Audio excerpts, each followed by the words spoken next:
Bonjour et bienvenue dans ce Zoom nutritionnel, un Zoom axé aujourd'hui sur les macronutriments pour tout savoir des glucides, des protéines et des lipides. Donc pour me présenter brièvement, je suis Sophie Mercuso, infirmière diplômée d'État spécialisée en nutrition santé et du coup j'ai créé du contenu pour vraiment vous apprendre à faire les meilleurs choix au quotidien. Manger mieux, manger plus sainement, avoir une alimentation santé. Donc vraiment, je vous invite à découvrir les zooms que j'ai pu faire sur toute l'alimentation, que ce soit les macronutriments, les micronutriments, il y aura du contenu aussi sur les hormones, etc. Donc j'espère que ça va vous plaire et on va détailler ça tout de suite ensemble. Donc c'est parti.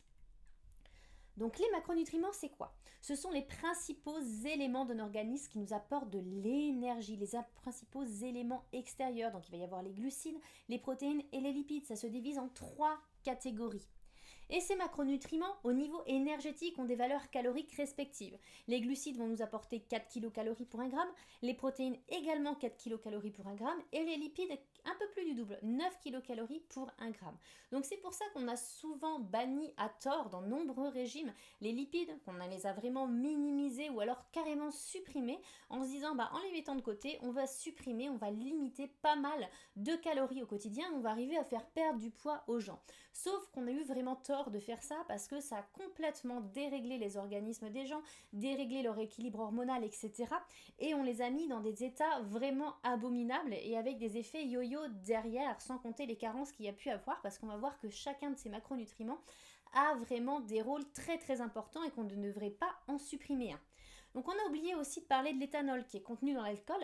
Donc lui c'est pas vraiment un macronutriment à part entière, mais c'est une source non négligeable de calories puisqu'un gramme d'alcool va vous apporter 7 kilocalories. Donc c'est très très très important de le comptabiliser dans votre alimentation au quotidien quand vous faites des soirées, que ces soirées ont tendance à être peut-être tous concentrées sur le fin de la semaine, ça va vous faire un apport de calories supplémentaires concentré sur le fin de la semaine et ça va être vraiment très perturbant pour votre organisme parce que cette énergie issue de l'alcool, on n'arrive pas à la métaboliser, à l'utiliser de façon optimale. Au niveau fonctionnel, le rôle de chacun de ces macronutriments, ils ont vraiment des rôles très très spécifiques dans l'organisme.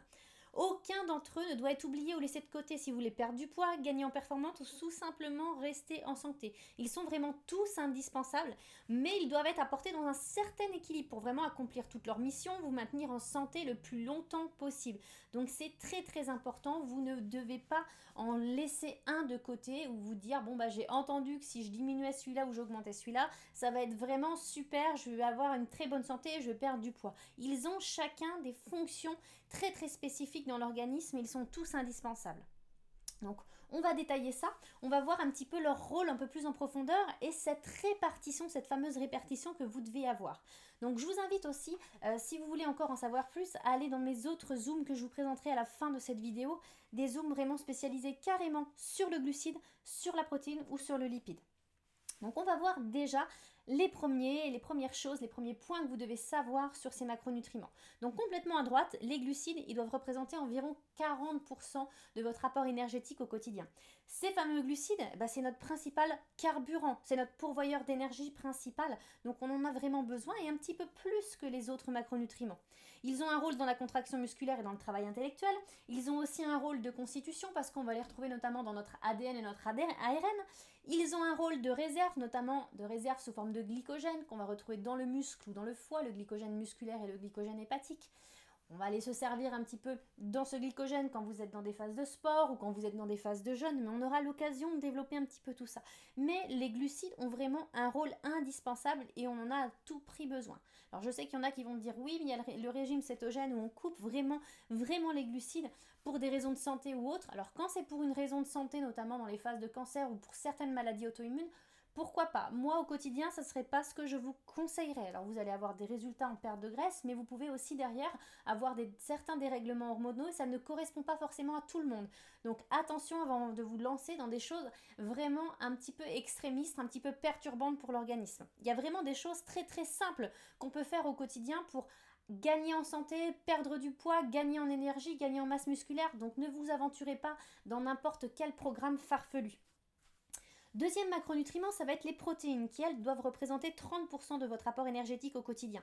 Elles vont être là pour entretenir votre masse maigre, notamment les muscles, les os, les ongles, la peau, les tendons, etc. Donc ces protéines sont vraiment des constituants.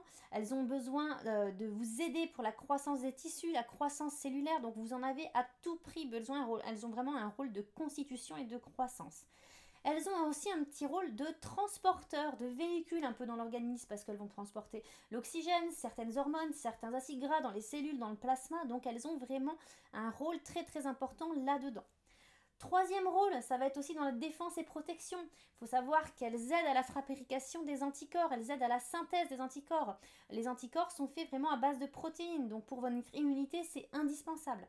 Elles aident aussi à la synthèse de tout ce qui va être hormonal, la synthèse de votre hormone, de vos hormones. Donc c'est indispensable pour avoir un bon fonctionnement hormonal. Les hormones sont constituées aussi de protéines, donc c'est très très très important d'en avoir. Elles participent aussi à la satiété, donc elles vont vous permettre d'augmenter votre satiété au quotidien, donc c'est super super important. Un repas sans protéines, vous allez tenir moins longtemps, vous allez avoir des fringales beaucoup plus rapides.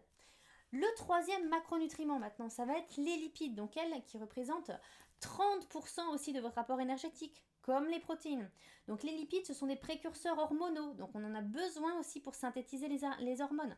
Moi, je vois beaucoup de personnes, que ce soit dans le sportif de haut niveau ou des personnes qui ont fait des régimes extrémistes, qui n'ont parfois plus leurs règles, plus leur menstruation chez les femmes, ou alors d'autres qui ont vraiment des dérèglements hormonaux très très importants. Et ça peut être dû à soit un manque de graisse qui est apporté dans l'alimentation, une déficience en graisse, ou alors carrément une déficience en graisse corporelle. Carrément, la personne a un taux de masse grasse qui est trop bas et du coup, ça va aller complètement dérégler le système hormonal. Ces lipides vont aussi avoir un rôle dans la satiété, elles augmentent la satiété, tout comme les protéines. Les lipides ont un rôle de constituant aussi dans la membrane cellulaire. Chacune de nos cellules est entourée d'une petite membrane qu'on appelle la membrane cellulaire. Et cette membrane est faite à base aussi de lipides. Elle a comme principaux constituants des phospholipides, du cholestérol. Et si c'est pas bien régénéré, si c'est pas de bonne qualité, la cellule ne peut pas échanger avec l'eau, avec les autres cellules. Et du coup, vous allez avoir des déficits en énergie, des déficits généraux dans l'organisme. Donc vous avez vraiment, vraiment besoin de prendre soin de vos cellules et de leur membrane cellulaire.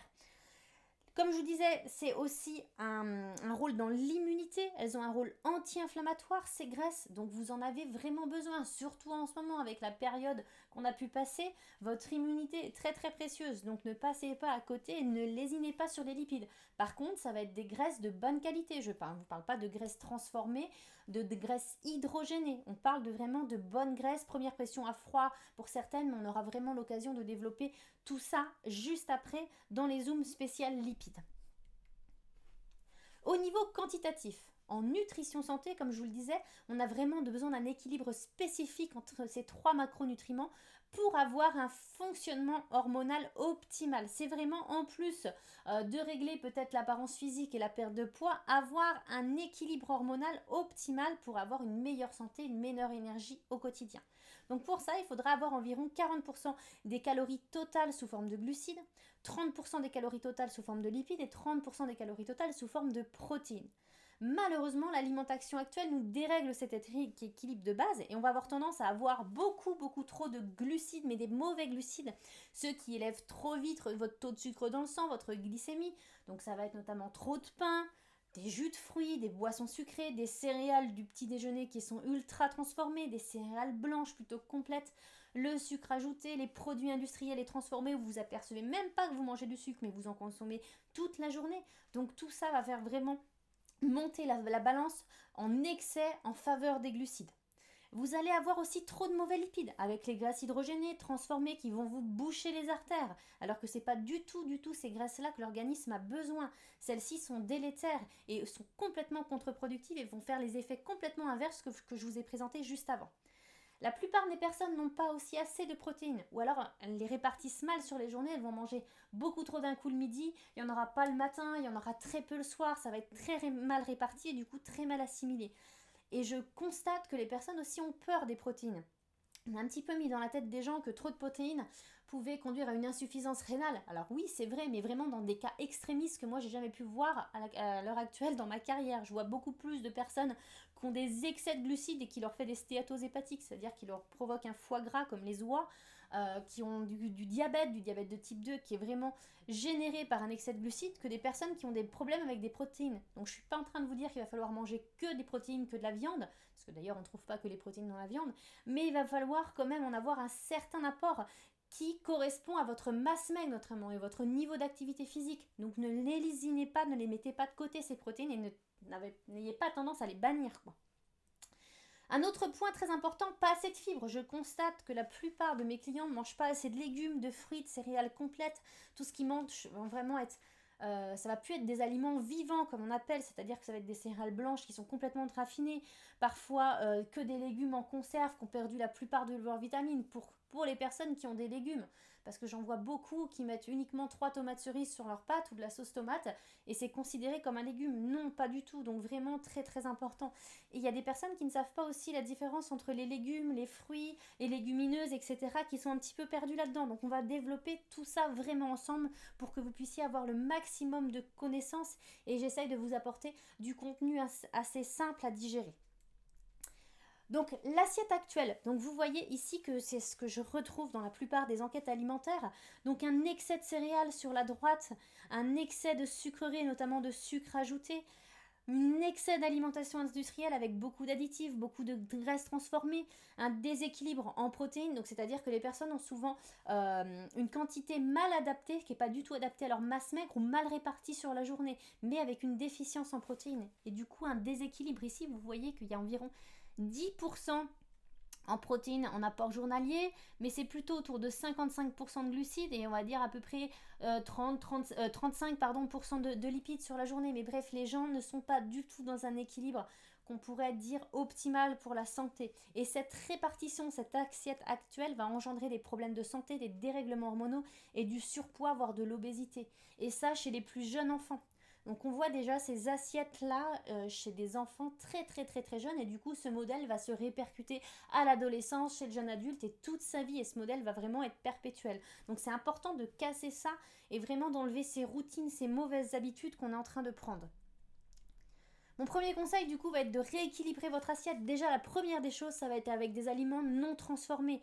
Avec une certaine répartition, mais ça on pourra y aller dans une deuxième étape. La première étape, c'est vraiment d'avoir des aliments non transformés, avec une assiette idéale, comme je vous disais, donc là, 40% de glucides, 30% de protéines, 30% de lipides, mais constituée de protéines maigres, de bonne qualité, avec des féculents, des céréales complets qui représenteraient environ le point fermé dans votre assiette, votre propre main, votre propre point, mais ça on aura l'occasion de le détailler dans le zoom sur les glucides, des fruits, des légumes qui doivent représenter au moins un tiers de votre assiette, et après des lipides sous forme d'oléagineux, d'avocat, d'huile première pression à froid. Donc c'est très très très important d'avoir ce type d'assiette au quotidien pour le déjeuner, le dîner et le petit déjeuner. On verra qu'il y aura un zoom spécial petit déjeuner qu'on fera ensemble, qu'on développera ensemble. Donc voilà ce qu'il faudrait que votre repas, à quoi votre repas devrait ressembler. Mon deuxième conseil sera d'apprendre où trouver chaque macronutriment parce que vous êtes peut-être encore un petit peu perdu à savoir quels glucides choisir. Est-ce qu'il y a des glucides qui lèvent beaucoup la glycémie, d'autres peu? Quelles sont les protéines les meilleures entre les protéines animales, les protéines végétales, entre les acides gras insaturés, polyinsaturés, monoinsaturés, saturés, hydrogénés. Vous êtes certainement un petit peu perdu là-dedans et c'est tout à fait normal. Je vous invite pour cela à découvrir les contenus que j'ai créés spécialement pour vous aider encore davantage. Donc il va y avoir un zoom sur les glucides, un zoom sur les lipides et un zoom sur les protéines. Donc chaque vidéo va être consacrée vraiment à un macronutriment pour le détailler encore plus en profondeur, vous aider au niveau des valeurs quantitatives, au niveau de la valeur qualitative de ces macronutriments. Donc j'ai vraiment créé ces contenus-là spécialement pour vous aider davantage au quotidien. Donc j'espère que ça va vous plaire et je vous invite à me retrouver tout de suite dans l'une de ces vidéos. À bientôt!